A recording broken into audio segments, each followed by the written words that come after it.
দর্শক, শরীফ ওসমান হাদির হত্যাকাণ্ড নিয়ে এখনও টালমাটাল অবস্থা। একদিকে শাহবাগে আন্দোলন চলছে, আর একদিকে অভিযুক্ত ফয়সাল একের পর এক ভিডিও বার্তা দিচ্ছে। এই ভিডিও বার্তার প্রেক্ষাপটে নতুন নতুন আলোচনা চলছে। নতুন নতুন আলোচনা যখন চলছে তখন ডাকসু নেত্রী জুমা সাম্প্রতিক সময়ে নানা কারণে তিনি আলোচিত, সমালোচিত। বিশেষ করে মুক্তিযুদ্ধ সম্পাদক তিনি, সেই মুক্তিযুদ্ধ নিয়ে বিতর্কিত মন্তব্য করে সব থেকে বেশি সমালোচিত হয়েছিলেন তিনি। মুক্তিযুদ্ধের শহীদের সংখ্যা যেখানে আমাদের ৩০ লক্ষ, সেখানে তিনি হাজারের ঘরে শহীদ উল্লেখ করে ফেসবুকে পোস্ট দিয়ে সেটাকে আবার পরবর্তীতে জাস্টিফাই করার চেষ্টা করেছিলেন, অথচ তিনি মুক্তিযুদ্ধ বিষয়ক সম্পাদক। এই আলোচনা তাকে নিয়ে চলেছে। সেই আলোচনাটাকে পাশে রেখেই এখন তাকে নিয়ে নতুন আলোচনা যেটা হয়েছে সেটা হচ্ছে যে তিনি ওসমান হাদির এই হত্যাকাণ্ড নিয়ে নতুন মন্তব্য করেছেন যে অভিযুক্ত ফয়সালকে জামিনে ছাড়িয়ে এনেছিল যারা, তারাই ওসমান হাদিকে হত্যা করিয়েছে। এই ভয়াবহ অভিযোগ তিনি করেছেন এবং এটা নিয়ে দৈনিক জনকণ্ঠ একটা নিউজ তৈরি করেছে। কি বললেন জুমা? জনকণ্ঠই বা কি বলছে? বাস্তবতা কি? যারা জামিন করিয়েছে তারাই কি এর পেছনে মূল দায়ী? যদি তারা মূল দায়ী হয় তাহলে দায়টা কাদের কাঁধে চলে যায়? চলুন একটু আলোচনা করে দেখি এই ভিডিওতে। থাকবেন পলিটিক্স টিভির নিয়মিত আয়োজনে।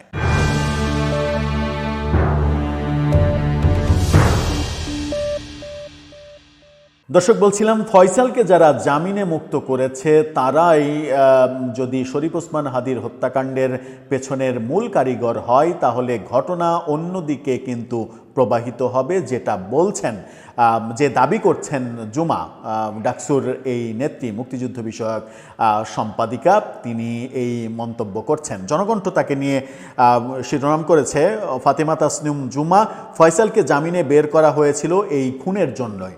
অর্থাৎ এই খুন করানোর জন্যই তাকে জামিনে বের করা হয়েছিল।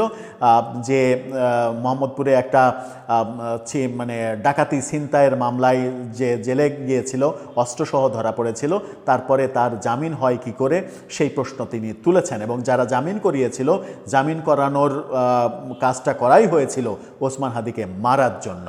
মারাত্মক অভিযোগ কিন্তু করেছেন তিনি। কি বলছেন তিনি? ডাকসুর মুক্তিযুদ্ধ ও গণতন্ত্র বিষয়ক সম্পাদক ফাতেমা তাসনিম জুমা দাবি করেছেন শরীফ ওসমান হাদিকে খুনের উদ্দেশ্যেই মূল আসামি ফয়সালকে জামিনে মুক্ত করা হয়েছিল। আজকে ফেসবুক পোস্টে তিনি এই দাবি করেছেন। এই জামিনের পেছনে সরকারের তদবিরে কারা ছিল, রায় দেয় কোন জজ এবং ফয়সালকে কোন আইনজীবী জামিন করিয়েছে, এছাড়া তিনি জানতে চেয়েছেন ফয়সাল ইনকিলাব মঞ্চে কিভাবে উপস্থিত হলেন। কারা জামিন করিয়েছে সেই তথ্য ঘাঁটতে গেলে এবং তাদেরকে যদি আপনি দায়ী করতে চান তাহলে কিন্তু মানে ঘটনা অন্যদিকে চলে যাবে। কারণ এই ঘটনায় মানে ফয়সালকে জামিন করিয়েছেন যে আইনজীবীরা, তাদের অন্যতম হচ্ছেন জামাতের আইনজীবী শিশির মনির। এছাড়া তার সহযোগী হিসেবে বিএনপির এক আইনজীবীও ছিলেন, এরকম তথ্য কিন্তু আছে। যদি জুমার দাবি সত্য হয় তাহলে কি শিশির মনির এর পেছনে রয়েছেন, এই ঘটনা ঘটিয়েছেন? কিংবা বিএনপির যে আইনজীবী এই জামিনে ছিলেন তারা এই ঘটনা ঘটিয়েছেন? এই প্রশ্নটা কিন্তু আসে। জুমা আরও বলেছেন, মামলায় গ্রেপ্তার হওয়া কবির নামের অন্য একজন আসামি প্রথম অ্যাটাম্পের সময় ফয়সালের সঙ্গে ছিল, তার কাছেও লিড থাকার সম্ভাবনা থাকা সত্ত্বেও কেন মামলার অগ্রগতি নেই এবং নতুন কোনো তথ্য প্রকাশ করা হচ্ছে না তা প্রশ্নবিদ্ধ। তিনি বলেন, এই প্রশ্নগুলোর উত্তর অনুসন্ধানী সাংবাদিকরা জাতির সামনে আনলে অনেক জট খুলে যেত। গত 12ই ডিসেম্বর এই ঘটনার পরে ওসমান হাদির এই হত্যাকাণ্ডের ঘটনা নিয়ে নানা রকমের কথা চলছে। ওদিকে পালিয়ে থাকা অভিযুক্ত ফয়সাল, যাকে মূল অভিযুক্ত বলা হচ্ছে, তিনি দাবি করছেন যে এই ঘটনার সঙ্গে তিনি জড়িত নন। একের পর এক ভিডিও বার্তা দিচ্ছেন। তৃতীয় কিস্তির ভিডিওতে তিনি 3 জনের নাম বলেছেন এবং এই 3 জনই তাকে দুবাইতে যেতে সহযোগিতা করেছেন এবং এদেরকে ধরলেই নাকি মূল রহস্য বেরিয়ে যাবে। এবং তিনি একটা দল, একটা ধর্মভিত্তিক দলের কথাও বলেছেন যে এই দলকে ধরেন তাহলে এই রহস্য বেরিয়ে যাবে। আবার জুমা বলছেন যে যারা জামিন করিয়েছিল, এই জামিন করানোর কারণই ছিল ফয়সালকে মারার, ফয়সালকে না, ওসমান হাদিকে মারার জন্যই এই জামিন করা হয়েছিল। তাহলে কি জামিন যারা করিয়েছিলেন, যে আইনজীবীরা করিয়েছিলেন, তারা দোষী? যে জাজ জামিন দিয়েছেন এই সিন্ডিকেটে তিনিও আছেন, এটা বলতে চান জুমা? কিংবা তিনি বলেছেন সরকারের ভেতর থেকে কারা কারা এই জামিনে সহযোগিতা করেছে তারাও এর সঙ্গে জড়িত। ব্যাপারটা আসলে তালগোল পেকে যাচ্ছে। কারণ জামিন স্বাভাবিক ঘটনা কি বললেই বলা যায়, অভিযুক্ত করলেই করা যায় যে এর জামিনে যে আইনজীবীরা ছিলেন তারাই এই কাজটা করেছেন, তাদের পরিকল্পনাতেই হাদির এই ঘটনা ঘটেছে, এটা বলা যায়, খুব সহজেই মুখ দিয়ে বলা যায়। কিন্তু বাস্তবতা কি? বাস্তবতা হচ্ছে যখন যে দল কিংবা যারা পাওয়ারফুল, সেই দল কিংবা সেই পাওয়ারফুল অংশের কিংবা জোটের আইনজীবীদের ধরেন বড় বড় জামিনের ক্ষেত্রে আসামিরা।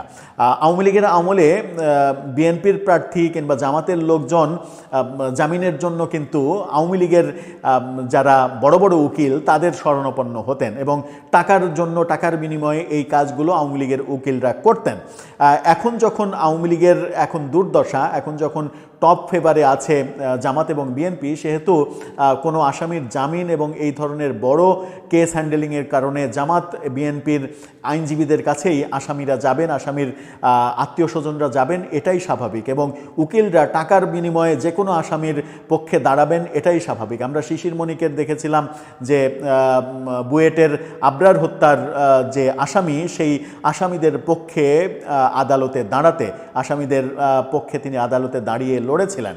সেই লড়াটা কি মানে আসামির, তো আমরা জানি যে আবরার হত্যাকাণ্ডে আসামি সবাই ছাত্রলীগের, তো ছাত্রলীগের আসামিদের পক্ষে শিশির মনির দাঁড়িয়েছিলেন কেন, যিনি জামাতের আইনজীবী?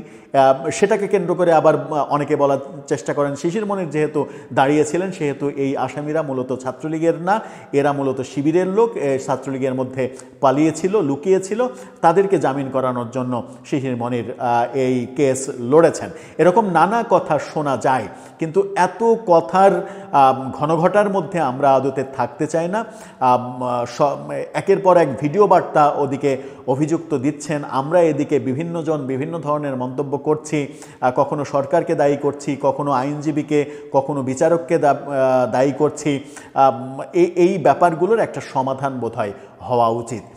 জুমার দাবি যদি সত্য হয় তাহলে সেই ব্যাপারেও সরকারের পদক্ষেপ নেওয়া উচিত। আমার মনে হয় যে জুমা ডাকসুর এত বড় একটা নেত্রী, তিনি যেহেতু বলেছেন যে জামিনের সঙ্গে যারা সংশ্লিষ্ট তাদেরকে জিজ্ঞাসাবাদ করলে তথ্য বেরিয়ে আসবে, সরকার কি সেই কাজ করবেন নাকি? জামাত এবং বিএনপির আইনজীবী যারা, বিশেষ করে শিশির মনির প্রধান আইনজীবী, সম্ভবত এই ফয়সাল জামিনের ব্যাপারে হাইকোর্টে তিনি কাজ করেছেন, তার সহযোগী হিসেবে বিএনপির এক আইনজীবী কাজ করেছেন বলে শোনা যায়। তাদেরকে কি সরকার জিজ্ঞাসাবাদ করবে নাকি? দর্শক, আপনার কি মনে হয়? আপনার মতামত জানিয়ে লিখতে পারেন আমাদের কমেন্ট বক্সে।